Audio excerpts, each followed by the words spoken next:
పార్లమెంటులో వాయిదాల పర్వం కొనసాగుతుంది. ఇవాళ వర్షాకాల సమావేశాలు వాడివేడిగా ప్రారంభమయ్యాయి. విపక్షాల ఆందోళనలతో లోక్సభ ఇప్పటికే 3 సార్లు వాయిదా పడింది. రాజ్యసభ 2 సార్లు వాయిదా పడింది. 2 గంటలకు లోక్సభ ప్రారంభం కాగా విపక్ష సభ్యులు నినాదాలతో హోరెత్తించడంతో స్పీకర్ 4 గంటలకు వాయిదా వేశారు. ఇక అంతకు ముందు ఉదయం 11 గంటలకు ఉభయ సభలు ప్రారంభం కాగానే పహల్గాం ఉగ్రదాడి, ఎయిర్ ఇండియా విమాన ప్రమాద మృతులకు నివాళులర్పించాయి. ఇక అనంతరం లోక్సభ స్పీకర్ ఓం బిర్లా ప్రశ్నోత్తరాలు ప్రారంభించారు. దీనిపై విపక్షాలు సభలో హంగామా సృష్టించాయి.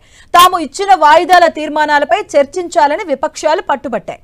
పహల్గాం దాడి, ఆపరేషన్ సింధూర్ పై చర్చించాలని విపక్షాలు డిమాండ్ చేశాయి.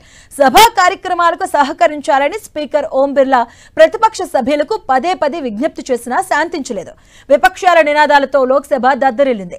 అటు రాజ్యసభలో కాంగ్రెస్ ప్రతిపక్ష నేత మల్లికార్జున ఖర్గే ఆపరేషన్ సింధూర్, పహల్గాం దాడులపై కేంద్రం సమాధానం చెప్పాలని ప్రభుత్వాన్ని డిమాండ్ చేశారు.